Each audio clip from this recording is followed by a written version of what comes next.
صلوات بھیجیے محمد والے محمد پر۔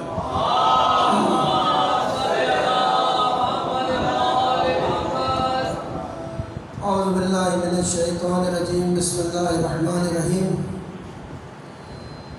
الحمدللہ رب العالمین والصلاة والسلام علی اشرف الانبیاء والمرسلین سیدنا و نبینا ابی القاسم محمد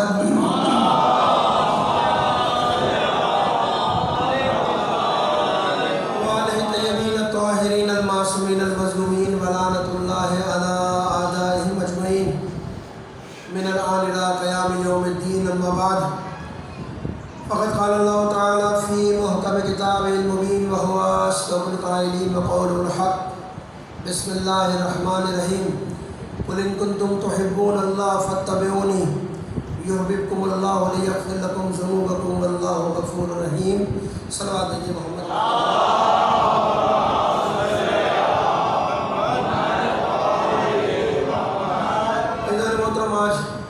سلسلہ کلام کی 5ویں مجلس ہے۔ سورہ آل عمران کی 31ویں آیت کی ذیل کے اندر ہم آپ سے گفتگو کر رہے ہیں کہ پروردگار عالم نے محبت کی کسوٹی، محبت کا میزان پیغمبر اکرم کی اتباع کو قرار دیا۔ پروردگار کہتا ہے کہ اگر تم اپنے دعوی محبت میں سچے ہو، اگر دعوی محبت میں پکے ہو تو میرے نبی کی اتباع کرو، میرے نبی کی پیروی کرو، تو میں بھی تمہیں دوست رکھوں گا، میں بھی تم سے محبت کروں گا۔ اتباع کیسے ہونی چاہیے؟ اتباع ایسے نہیں کہ کچھ چیزیں لے لو اور کچھ چیزوں کو چھوڑ دو۔ اتباع کے معنی یہ نہیں ہے وَمَا آتَاكُمُ الرَّسُولُ، ہمارا رسول جو تمہیں دے دے اسے لے لو، جس سے منع کرے اس سے رک جاؤ۔ پروردگار نے دو پر فیصلہ کیا کہ اتباع ایسی ہونی چاہیے کہ جو دے دے اس پر اعتراض نہ کرو، اس پر چون چرا نہ کرو، اور جس چیز سے منع کر دے پھر اس میں مداخلت نہ کرو، اس سے اپنے آپ کو بچاؤ، اس سے پرہیز کرو، اس سے دور رہو۔ یہ دونوں چیزیں یعنی اتباع رسول میں اس کی بات کو ماننا، اس کی بات کو تسلیم کر کر پیروی کرنا، یہ بھی اللہ کی محبت کی دلیل ہے، اور جس چیز سے رسول روک دے رک جانا بھی خدا سے محبت کی دلیل ہے۔ کیونکہ ہمیں تو نہیں پتہ نا کہ خدا کو کیا چیز پسند ہے، کیا چیز ناپسند۔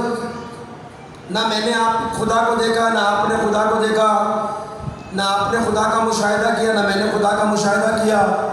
خدا نظر آنے والا نہیں ہے، وہ تو کہہ چکا لم ترانی یا موسیٰ، ابد تک نہیں دیکھ پاؤ گے۔ یعنی خدا کی رؤیت، خدا کا دیکھنا نہ دنیا میں نہ آخرت میں ممکن ہے۔ تو جب اسے دیکھ ہی نہیں سکتے، جب اس کو مشاہدہ ہی نہیں کر سکتے، تو پھر مجھے کیا معلوم کہ کیا چیز اللہ کو پسند ہے اور کیا چیز اللہ کو نہیں پسند؟ مجھے کیا معلوم کہ بھائی کیا چیز اللہ کو پسند ہے، کون سی چیز اللہ کی رضا کا سبب بنتی ہے، اس کی خوشنودی کا باعث بنتی ہے، کون سی چیز جو اللہ کی ناراضگی کا سبب بنتی ہے، اللہ کی دوری کا سبب بنتی ہے، مجھے تو نہیں معلوم نا۔ انسان تو اتنا کمزور ہے، انسان تو اتنا ناقص ہے، خدا کو، خدا کے احکامات کو جاننا، خدا کو دیکھنا تو بہت دور کی بات ہے۔ ہمیں تو اللہ نے اتنا کمزور اور ناتواں بنایا اس لیے ہے تاکہ انسان اپنی کمزوری کو دیکھ کر خدا کی طاقت کا اندازہ لگا لے۔ خدا کی طاقت کا انسان کو اندازہ دے۔ ہم کتنے کمزور ہیں؟ ہماری کمزوری کا عالم تو یہ کہ ہم نے تو کبھی اپنی گردن کو نہیں دیکھا ہے یا نہیں؟ کوئی ایک آدمی مجھے لے آئیے جو کہے کہ مولانا میں نے اپنی گردن کو دیکھا ہے، نہیں دیکھا۔ دیکھا ضرور ہوگا، لیکن اس گردن کا مشاہدہ کرنے کے لیے، دیکھنے کے لیے آئینے کا سہارا لیا ہوگا، آئینے میں دیکھا ہوگا، ورنہ کوئی آدمی دنیا میں لے آئیے، کوئی آدمی یہ دعویٰ نہیں کر سکتا کہ میں نے اپنی گردن کو دیکھا ہے، میں اپنی گردن کا مشاہدہ کر سکتا ہوں۔ جب پوچھو گردن کو دیکھا، ہاں دیکھا، کہاں دیکھا؟ آئینے میں دیکھا تھا۔ تو جو ایک آدمی گردن کو دیکھنے کے لیے آئینے کا محتاج ہو تو پھر وہ خدا کی معرفت کے لیے کیسے معرفت حاصل کرے گا؟ اسی لیے اللہ نے اپنی معرفت کے لیے 14 آئینے بنائے۔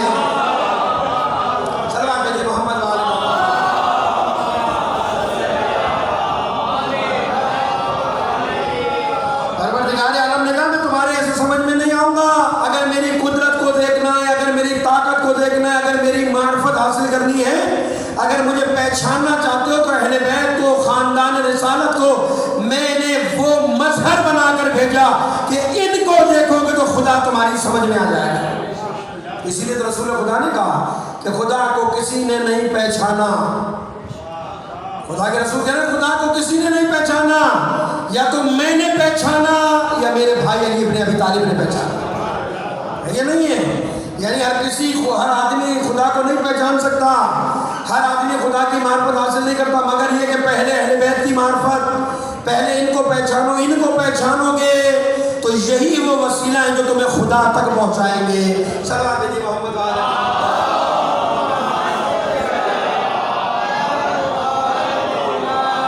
ان کے بغیر نہیں بلکہ میں سید الشہداء امام حسین علیہ السلام کا ایک قول بھی آپ کے سامنے بیان کروں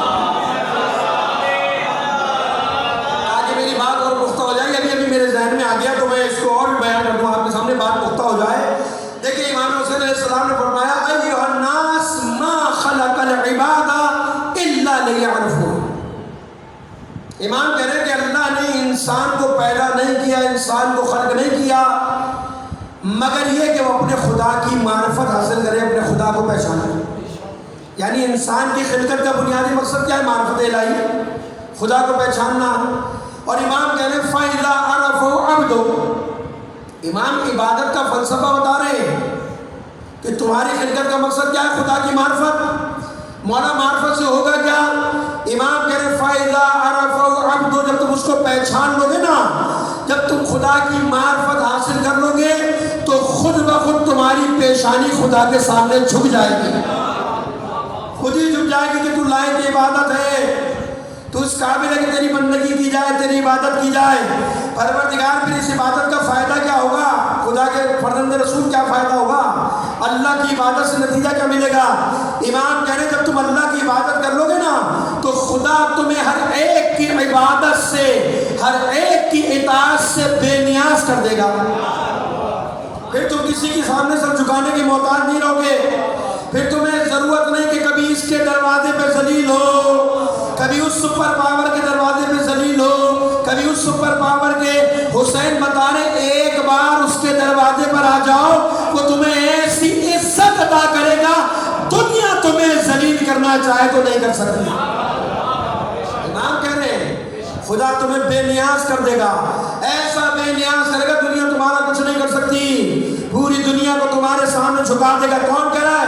یہ امام کہہ رہے ہیں کہ اس کی بندگی کرو، جب بندگی کرو گے تو ہر ایک کی اطاعت سے خدا بے نیاز کر دے گا، تمہیں ہر ایک کی اطاعت سے بے نیاز ہو جاؤ گے اور اللہ تمہارے سر کو بلند کر دے گا۔ اور اس کی سب سے بڑی مثال کربلا ہے یا نہیں ہے؟ ہے یا نہیں ہے؟ حسین نے اپنا سر کربلا میں خدا کے سامنے جھکایا، یزید نے پوری طاقت لگا لی، سب کچھ کر دیا کہ کسی طرح حسین سے بیعت لے لے، حسین کو جھکا دے۔ حسین نے سر دے دیا لیکن یزید کے سامنے تسلیم نہیں ہوئے، بس خدا نے بھی وعدہ کر لیا، پروردگار نے بھی کہہ دیا حسین تو نے اپنے سر کو میرے سامنے تسلیم کیا، میں خالق تجھ سے وعدہ کرتا ہوں جب تک میری کائنات کا چرخ چل رہا ہے اگر پوری دنیا مل کر بھی تجھے ختم کرنا چاہے خود ختم ہو سکتا ہے، حسین تیرا نام ختم نہیں کر سکتا۔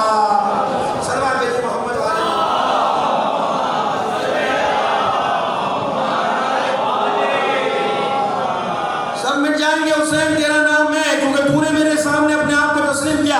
اچھا کوئی کہہ سکتا ہے مولانا یہ تو مولا کی مثال ہے، امام کی مثال ہے تو معصوم ہے، کوئی اور مثال دو غیر معصوم کی دے دو، غیر معصوم کی مثال دے دو آپ کو۔ یا آپ کے پڑوس میں جو انقلاب اسلامی آیا تھا ایران میں، انقلاب آیا تھا نہیں آیا تھا؟ جب لوگوں نے قربانی دی اور یہ انقلاب آ گیا تو کیا کیا؟ رات کی تاریخی میں امریکہ نے ایک ساتھی سرجنے کی کوشش کی کہ رات کی تاریخی میں 3-4 جہاز تیار کیے، اربوں ڈالر خرچ کی کہ رات کی تاریخ میں تہران پہ حملہ کریں گے اور سارے تہران کو انقلاب کو لپیٹ کے رکھ دیں گے۔ ایک رات میں بلینوں ڈالر خرچ کیے، پائلٹوں کی تربیت ہوئی، خصوصی سب کچھ کیا، اسلحے سے لے ساری اپنی جب ساری کارروائی کو عملی جامہ پہنانے کے لیے جہاز ہوا میں اڑے اور جب تہران کی سرزمین پر آئے تو آپ مجھے بتائیے کوئی راکٹ چلا؟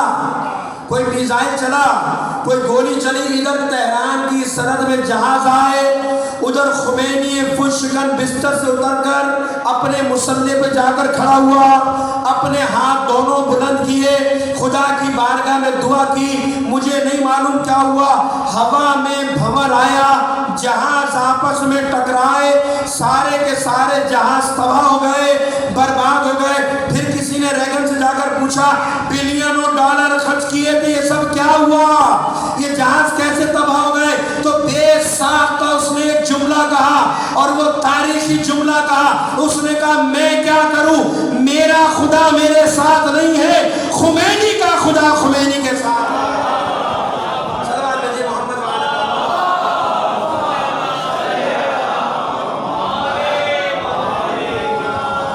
امام حسین نے یہ کہا کہ جب تم اللہ کے سامنے تسلیم ہو جاؤ گے پھر دنیا تمہیں مٹا نہیں سکتی، دنیا کی کوئی طاقت تمہیں ختم نہیں کر سکتی۔ پھر کسی نے پوچھا امام سے، فما معرفت اللہ، مولا خدا کی معرفت کیسے حاصل کریں؟ امام نے کہا اپنے زمانے کے امام کو پہچانو کہ جس کی اطاعت کو خدا نے تم پر واجب کر دیا۔ پہلے امام کو پہچانو، پہلے امامت کی معرفت حاصل کرو۔ کیوں؟ امام ہی وسیلہ ہے خدا تک پہنچنے کا، یہی تمہیں خدا تک پہنچائے۔ قرآن کہہ رہے نا، یا ایھا الذین آمنوا اتقوا اللہ وابتغوا الیہ الوسیلہ وجاہدوا فی سبیلہ لعلکم تفلحون۔ صلوات بھیجیے محمد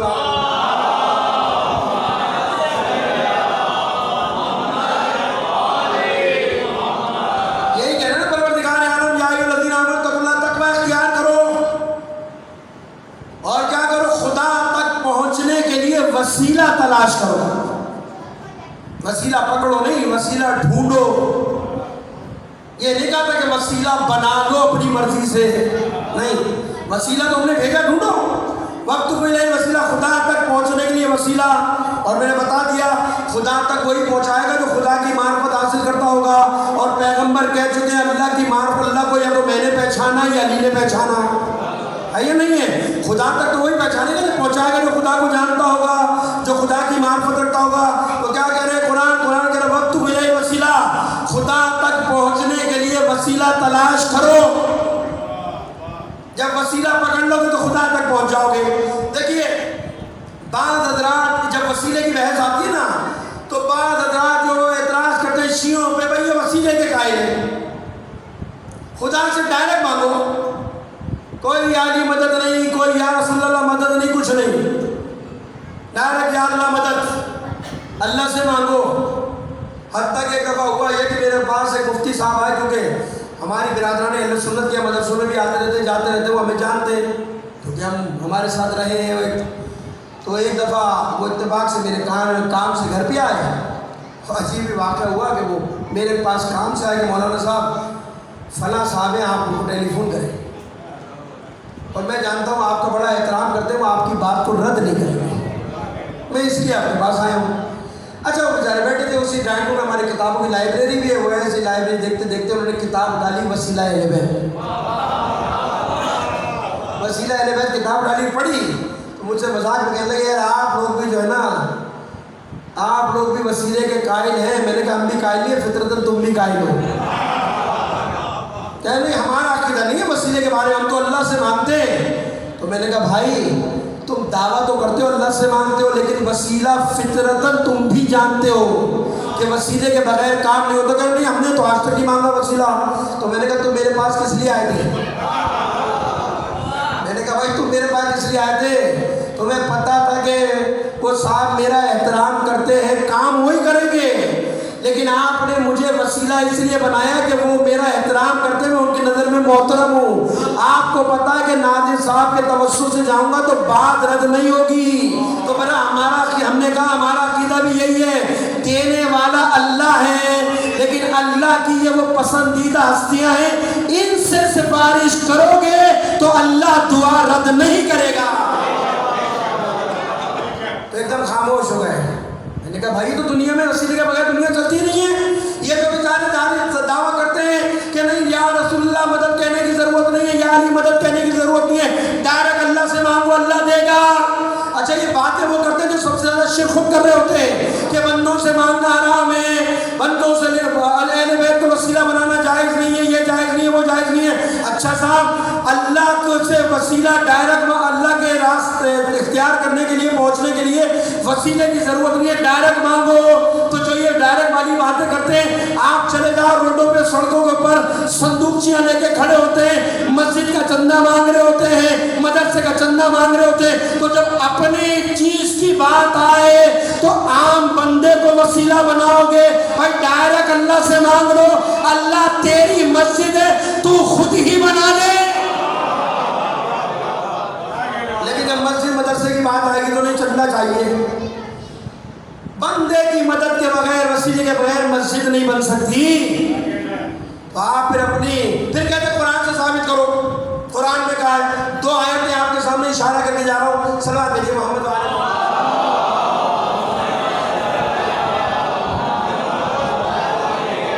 دیکھیے بعض حضرات کہتے ہیں قرآن میں کہاں ہے وسیلہ. 2 آیت بیان کر رہا ہوں. ایک سورہ بقرہ کی 162ویں یا 62ویں آیت ہے جس میں پروردگار عالم نے وسیلے کو کہا. لوگ کہتے ہیں نا قرآن میں وسیلہ دکھائیے. قرآن کی سورہ بقرہ کی 162 یا 162 یا 168 آیت ہے, میرے ذہن میں نہیں ہے اس وقت آیت کا نشان. کل کوشش کروں گا یاد رہا تو بتا دوں گا آپ کو. اس میں پروردگار عالم کر رہا ہے, اے کاش وہ لوگ کہ جنہوں نے اپنے نفسوں پر ظلم کیا تھا, یعنی جنہوں نے گناہ کیا تھا, جو گناہ گار تھے, کاش وہ گناہ گار لوگ اگر ہمارے حبیب کی بارگاہ میں آ جاتے, ہمارے نبی کی بارگاہ میں آتے اور ہمارے نبی کے سامنے توبہ کرتے اور ہمارا نبی ان کے لیے دعا کرتا تو ہم ان کو معاف کر دیتے. قرآن کہہ رہا ہے کہ اگر یہ نبی کو وسیلہ بناتے, ہمارے نبی کے پاس آ کر استغفار کرتے, توبہ کرتے اور ہمارا نبی ان کے حق میں دعا کرتا تو ہم اپنے نبی کے وسیلے سے ان کی دعا کو قبول کر لیتے, ان کی خطا کو معاف کر دیتے. تو قرآن بتا رہا ہے نا کہ وسیلہ پیغمبر کی ذات ہے, ورنہ خدا یہ کیوں کہتا کہ نبی کے پاس آتے, ڈائریکٹ کہتا خدا میرے پاس کیوں نہیں آئے تھے, کیا میں قادر مطلق نہیں ہوں؟ نہیں, پروردگار نے کہا اگر ان کے پاس آتے تو جلد تمہارے گناہ کو بخش دیتا. ایک آیت یہ ہے.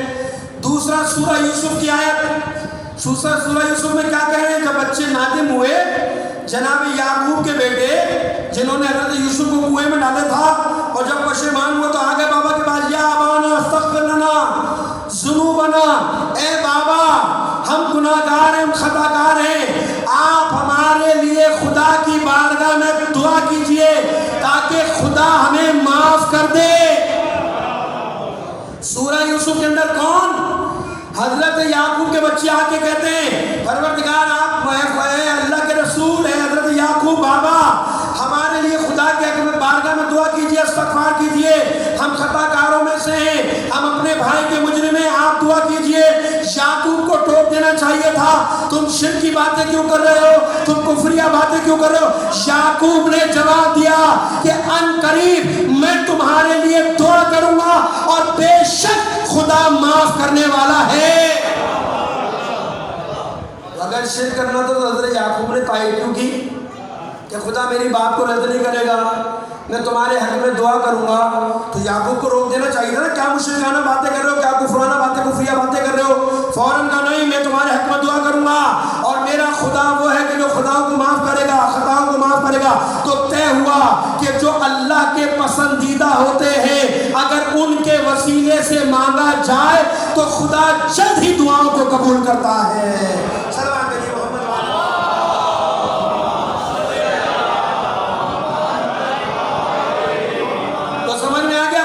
وسیلہ ثابت ہے, وسیلہ قرآن سے ثابت ہے. اور اللہ نے محترم, میں نے تو ایک عجیب و غریب روایت پڑھی, عجیب و غریب روایت جسے نقل کیا ہے سید رضی نے, جو صاحب نہج البلاغہ ہے, انہوں نے نقل کیا. وہ نقل کرتے کہ ایک دن جناب پیغمبر کے صحابی, بڑے جلیل قدر صحابی عبداللہ ابن مسعود پیغمبر کی مرتبہ کی خدمت میں آئے. ان کے پاس آنے کے بعد, خدمت میں آنے کے بعد کہتے ہیں یا رسول اللہ, میں چاہتا ہوں کہ آپ مجھے حق دکھائیں, میں چاہتا ہوں کہ آپ مجھے حق دکھائیں تاکہ اس کو دیکھنے کے بعد میں اس کی پیروی کروں, اس کے پیچھے چلوں. پیغمبر نے کہا اچھا پیغمبر نے اشارہ کیا حجرے میں چلے جاؤ، حجرے کی طرف اشارہ کیا اس میں چلے جاؤ۔ عبداللہ ابن مسعود حجرے میں گئے، حجرے میں دیکھا کہ علی ابن ابی طالب کھڑے ہوئے، کیا کہہ رہے؟ وہ کہہ رہے یا رسول اللہ عبداللہ ابن مسعود میں حق دیکھنا چاہتا ہوں تاکہ حق کی پیروی کروں، آپ مجھے حق دکھائیے۔ رسول نے کہا حجرے میں چلا جائیے۔ عبداللہ ابن مسعود کہتے ہیں حجرے میں گئے تو علی سامنے کھڑے تھے۔ کہا میں نے دیکھا علی نماز میں مشغول تھے، رکوع سجود میں مشغول تھے۔ کہا میں کھڑا رہا، علی کو دیکھتا رہا۔ جیسی علی کی نماز ختم ہوئی، علی نے اپنے دونوں ہاتھوں کو خدا کی بارگاہ میں بلند کیا اور دعا کرتے پروردگار میں تجھے تیرے محبوب نبی محمد مصطفیٰ کا واسطہ دیتا ہوں جو تیرا برگزیدہ بندہ ہے، جو تیرا پسندیدہ منتخب کردہ بندہ ہے، اس کے وسیلے سے میرے چاہنے والوں کے گناہوں کو بخش دے۔ یعنی کیا کہہ رہے عبداللہ ابن مسعود کہ جب علی نماز سے فارغ ہو گئے تو علی نے اپنے دونوں ہاتھ بلند کر کر رسول خدا کا وسیلہ بنایا، پروردگار تجھے تیرے حبیب کا واسطہ، تجھے تیرے محبوب کا واسطہ، تجھے تیرے نبی کا منتخب نبی کا واسطہ تیری بارگاہ میں دعا کرتا ہوں کہ اپنے حبیب کے صدقے میں میرے شیعوں کو، میرے ماننے والوں کی خطاؤں کو بخش دے۔ کہا عبداللہ ابن مسعود کہتے ہیں یہ دیکھ کر میں باہر نکلا حجرے سے کہ پیغمبر کو جا کر بتاؤں کہ علی آپ کے وسیلے سے دعا کر رہے ہیں۔ کہتے جیسے میں یہاں آیا تو دیکھا یہاں رسول خدا نماز پڑھ رہے تھے، رکوع اور سجود میں مشغول تھے۔ کہا جب رسول نماز ختم کر چکے تو میں نے دیکھا یک رسول نے اپنے ہاتھ بلند کیے اور دعا کرتے پروردگار میں تجھے تیرے محبوب بندے علی ابن ابی طالب کی عظمت کا واسطہ دیتا ہوں کہ میری امت کے گناہ کو بخش دے۔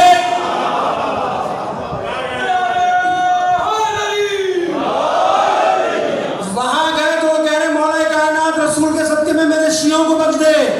یہاں نبی کہہ رہے یا اللہ علی کے صدقے میں میری امت کو بخش دے۔ عبداللہ ابن مسعود کہتے کہ اچانک ایسا ہوا کہ مجھے غش آنے لگا۔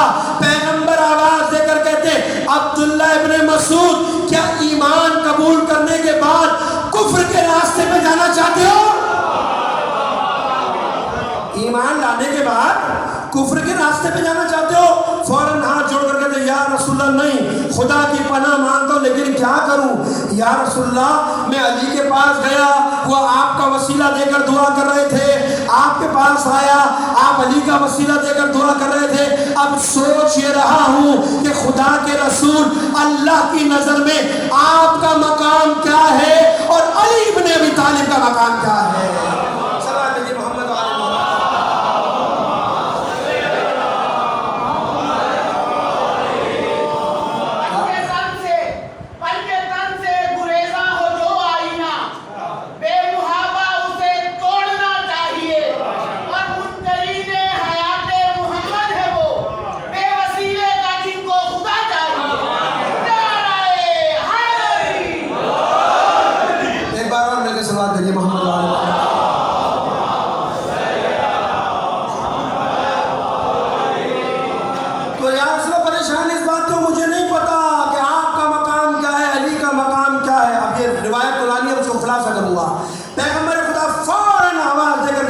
عبداللہ ابن مسعود خدا کی قسم کائنات کی خلقت سے 14,000 سال قبل اللہ نے ہمارے نور کو خلق کیا تھا، جب کچھ نہیں تھا، نہ فرشتے نہ تسبیح، کچھ نہیں تھا۔ کائنات کی خلقت سے 14,000، اچھا 14,000 کے ساتھ یہ بھی بتا دوں کہ 7,000 کی روایت بھی موجود ہے، 2,000 کی بھی ہے۔ کبھی آپ پریشان ہو گئے مولانا نے تو 14 کہا تھا، ہم نے تو 2,000 پڑھ لیا، تو 2,000 والی بھی ہے بھائی، 7,000 والی بھی ہے، جو میں نے روایت پڑھی اس میں 14 ہے۔ پیغمبر کہتے ہیں کہ کائنات کی خلقت سے 14,000 سال قبل اللہ نے ہمارے نور کو، میرے نور کو خلق کیا۔ پیغمبر کہتے ہیں اور پھر میرے نور کو شگافتہ کر کر اللہ نے علی کے نور کو خلق کیا، اور پھر ہم سب کے نور کو شگافتہ کر کر فاطمہ کے نور کو خلق کیا، حسن کے نور کو خلق کیا، حسین کے نور کو خلق کیا۔ اور پھر کہتے پیغمبر جب سارے نور خلق کر چکے تو سن عبداللہ ابن مسعود، جب اللہ نے میرے نور کو شگافتہ کیا تو زمین اور آسمان کو خلق کیا۔ یہ زمین اور آسمان میرے نور سے خلق کیے گئے ہیں، میرا نور افضل ہے، زمین اور آسمان مفضول ہے. پھر اللہ نے علی کے نور کو شگافتہ کیا. یہ دریا، پانی، یہ چاند، سورج خلق کیے. پھر اس کے بعد کہا جانتا علی افضل ہے، یہ مفضول ہے. پھر اللہ نے میرے بیٹے حسن کے نور کو شگافتہ کر کر لوح و قلم کو خلق کیا. حسن افضل ہے، لوح و قلم مفضول ہے. سن عبداللہ ابن مسعود، پھر اللہ نے میرے بیٹے حسین کے نور کو شگافتہ کر کر جنت کو، حوروں کو خلق کیا. جنت اور حوریں مفضول ہیں، میرا بیٹا حسین افضل ہے.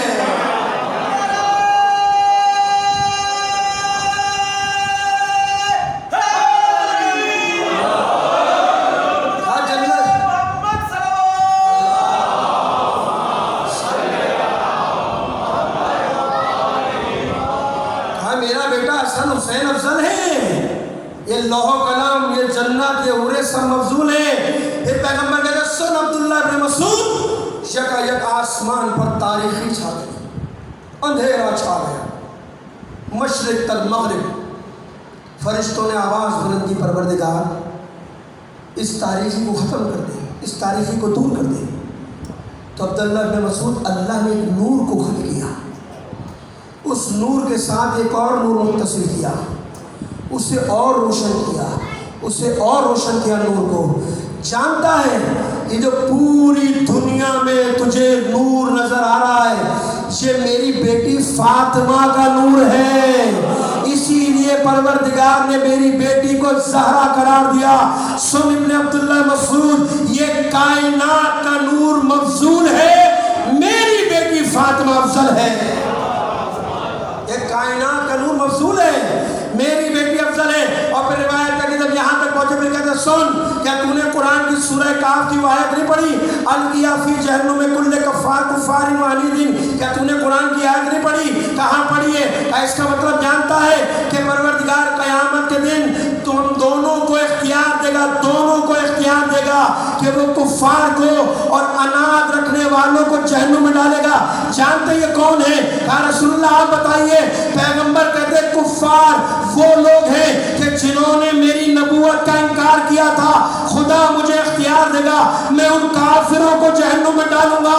اور اناد رکھنے والے وہ ہیں جو دنیا میں علی سے اناد رکھتے تھے، خدا علی کو یہ حق دے گا، وہ ان کو جہنم میں ڈالے گا.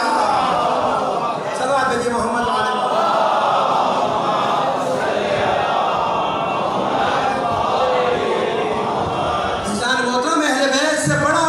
کوئی نہیں ہے.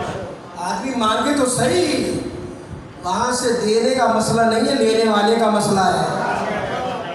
لینے والا کمزور ہے، عقیدت سے مانگے، مانگتا رہے، کیسے نہیں ملے گا؟ وہ کریم ابن کریم ہے، تو کریم ہے، ان کے دروازے سے کوئی خالی ہاتھ جا نہیں سکتا. دو ایک چیزیں ہو سکتی ہیں، تو مانگنے میں کمزوری ہے یا دینا تمہاری مصلحت میں نہیں ہے. یاد رکھیے گا، کبھی اہل بیت سے بدگمان نہ ہوئیے گا کہ مولا اتنے دن سے مانگ رہا ہوں نہیں مل رہا.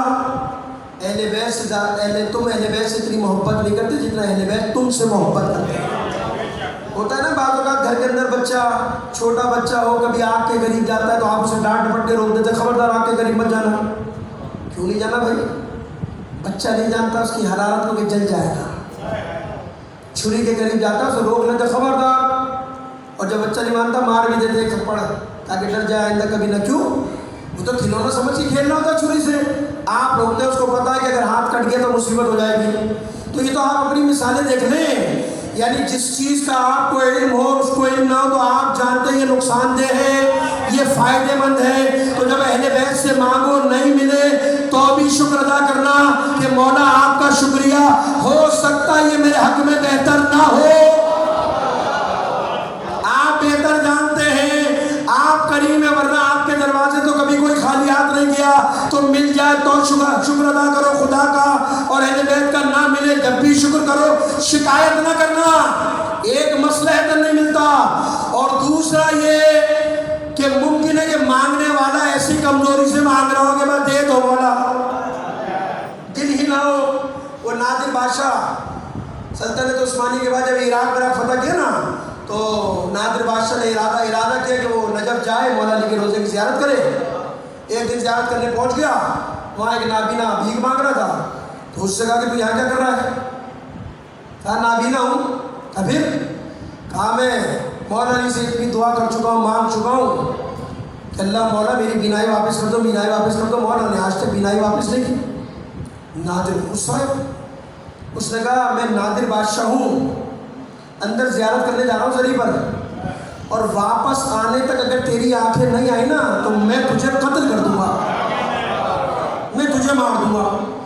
اب تو جیسی موت کی تلوار سے الٹ کی لگی، اب تو زری پہ لپٹ گیا جا کے، مولا مجھے بچا دو، مولا میری آنکھیں دے دو۔ مولا رو رہا ہے، گریہ کر رہا ہے۔ وہ آدھے گھنٹے بعد زیارت کر کے واپس آیا، یہ کھڑا ہوا، کیا ہوا؟ کہا میری آنکھیں آ گئی، کہا میری آنکھیں آ گئی۔ لوگوں نے کہا مشاہدہ، اس نے کہا مشاہدہ کرو۔ مشاہدہ کیا تو ثابت ہو گیا کہ آنکھیں آ گئی۔ تو کہتا بدبخت تو میرے مولا کو بدنام کرتا ہے، اگر تو پہلے اس دن سے مانگتا تو علی تجھے پہلے دے دیتا۔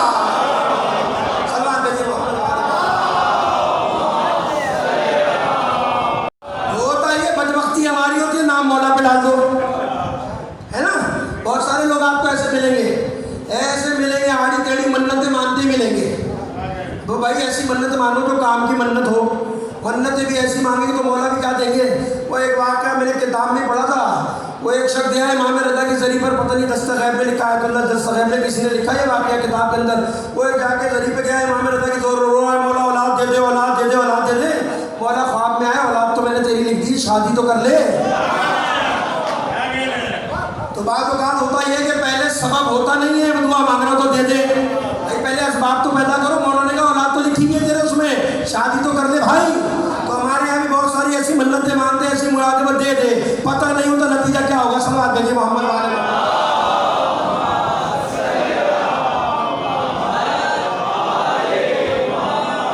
فیضان محترم، اب موقع لے کر اشارہ کرتا چلا جاؤں، ایک دو روایت مجھے اور پڑھ دی اس حوالے سے، لیکن کل موقع ملے تو بیان کر دوں گا انشاءاللہ۔ اہل بیت کے ساتھ یقین کے ساتھ مانگو، ان کے دروازے سے کوئی خالی ہاتھ جا نہیں سکتا، ممکن نہیں ہے کوئی اہل بیت کو وسیلہ بنائے اور اسے خالی ہاتھ چھوڑ دیا جائے۔ خصوصاً تاکید کر رہا ہوں اپنے جوانوں کو، تاکید کر رہا ہوں، جب سب سے بڑی مشکل آئے نا تو حضرت زہرا کو وسیلہ بنانا۔ تو امام کہتے ہیں، آئمہ کہتے ہیں ہماری ماں ہم پر حجت ہے، امام ہم پر حجت ہے۔ 11ویں امام کہتے ہیں ہماری ماں فاطمہ ہم پر حجت ہے۔ کبھی مشکل میں آ جاؤ حضرت زہرا کو دل سے وسیلہ بنانا، دل سے وسیلہ بنانا۔ اللہ نے اہل بیت کو شفاعت کا ذریعہ قرار دیا ہے۔ میں نے روایت پڑھی ہے، معصوم ارشاد فرماتے ہیں کہ جب قیامت کا دن ہوگا تو حضرت زہرا کی سواری بڑے شان و شوکت سے آئے گی، منادی ندا دے گا، لوگوں اپنی نگاہوں کو جھکا دو، فاطمہ کی سواری آ رہی ہے، انبیاء لائن میں ہوں گے، مختلف روایت قطار لگا کے کھڑے ہوں گے، سب جھکا دیں گے۔ ایک شان سے نورانی سواری پر جناب زہرا سوار ہو کر آئیں گی، پروردگار آواز دے کر کہے گا زہرا جنت تمہاری منتظر ہے، داخل ہو جاؤ۔ زہرا جناب زہرا جنت کے دروازے پہ کھڑی ہو کر دائیں بائیں جانب حیرت سے دیکھ رہی ہوں گی۔ پروردگار مخاطب کر کے دیکھا، اے میری محبوب کنیز زہرا، کیا میں نے تجھے جنت میں جانے کا حکم نہیں دیا؟ کہاں پروردگار دیا، تو پھر کیا حیرت سے دیکھ رہی ہو؟ کہا پروردگار جب تک میں اپنے بچے کے ماننے والوں کو لے کر نہیں جاؤں گا جنت میں قدم نہیں رکھوں گا، تب تک ان کی شفاعت۔ پروردگار کہے گا زہرا آج تیری شفاعت قبول ہے، جس کو چاہ تو جنت میں لے کر داخل ہوگا۔ امام باقر فرماتے کہ جنت میں میری ماں اپنے شیعوں کو اس طرح سے چن رہی ہوگی جس طرح پرندہ خاص دانہ چن کر کھا لیتا ہے، خام چھوڑ دیتا ہے، اور اس طرح لے کر جنت کے دروازے پر جائیں گی۔ زہرا جنت میں داخل ہو جائیں گی، چاہنے والے جنت پہ کھڑے ہو جائیں گے۔ مقام دیکھیں قیامت کے دن آپ کا مقام کیا ہوگا۔ پھر یہ چاہنے والے دائیں بائیں جانب دیکھ رہے ہوں گے، پروردگار آواز دے گا تمہاری شفاعت زہرا نے کی ہے، جنت میں داخل ہو جاؤ۔ تو حسین کے ماننے والے کہیں گے پروردگار ہم جب تک جنت میں داخل نہیں ہوں گے جب تک ان لوگوں کو جنت میں لے کر نہ جائیں کہ جنہوں نے فاطمہ کے نام پر کھلایا، ہماری مدد کی، ہمارا ساتھ دیا، جب تک وہ جنت میں نہیں جائیں گے ہم نہیں جائیں گے۔ خدا حکم دیتا ہے تم جاؤ ان لوگوں کو چن کر لے کر آؤ۔ امام کہتے خدا کی قسم سارے مومن جنت میں ہوں گے سوائے کافر اور فاجر اور فاسق کے۔ یہ مقام ہے ان کے وسیلے کا، خدا نے انہیں اختیار دیا ہے، یہ ہے وہ وسیلہ جس کو پکڑو گے تو خدا تک پہنچو گے۔ بس رسالہ محترم ختم کر دیا میں نے، کل بات کو اگر موقع ملا اس کا اشارہ کرتا چلا جاؤں گا۔ تو بہترین وسیلہ ہے، اور خصوصاً جب اہل بیت کی مصیبت سنا کرو تو اپنی دعاؤں کو خدا کی بارگاہ میں پیش کیا کرو، پروردگار تجھے اہل بیت کی مصیبت کا واسطہ۔ اور عزاداران حسین آج 5 محرم ہے، آج ہمارے یہاں مسائل پڑھے جاتے ہیں اون محمد کے، جناب زینب کے دونوں بچوں کے مسائل پڑھے جاتے ہیں۔ عجیب ماں ہے کربلا کی، عجیب ماں ہے کربلا کی۔ حسین جب شب عاشور نکلے تھے نا خیموں کا دورہ، تو بہت ذرا خیموں کی کیا صورت حال ہے، تو روایات کہتی ہے ہر ماں اپنے بچے کو تیار کر رہی تھی صبح میں۔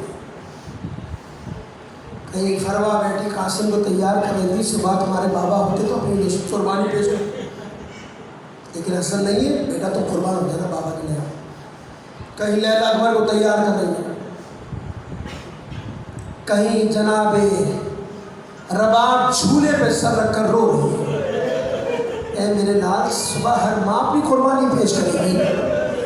اے میرے بچے کاش تو اتنا بڑا ہوتا تلوار اٹھا سکتا تو میں تجھے حسین پہ قربان کر دیتا۔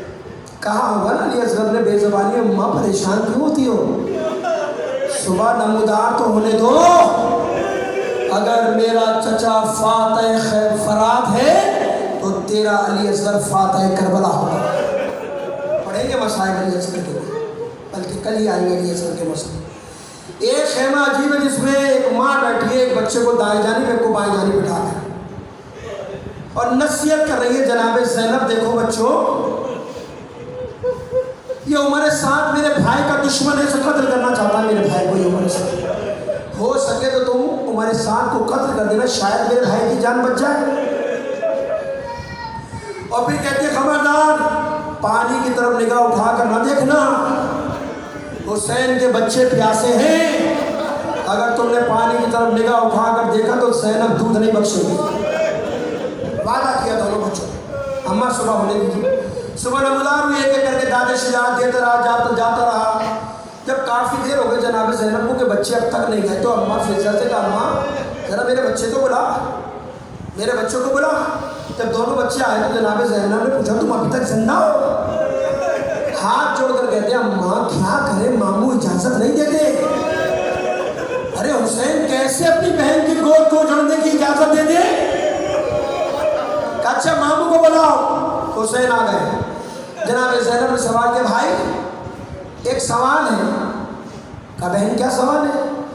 کہا بھائی یہ بتاؤ اگر قیامت کے دن میری ماں فاطمہ نے مجھ سے سوال کر دیا کہ زینب میرا حسین تیروں کے زخم کھاتا رہا، میرا حسین تلواروں کے زخم کھاتا رہا، تو نے اپنے اولو محمد کو بچا لیا، تو بھائی زینب کیا جواب دے گی؟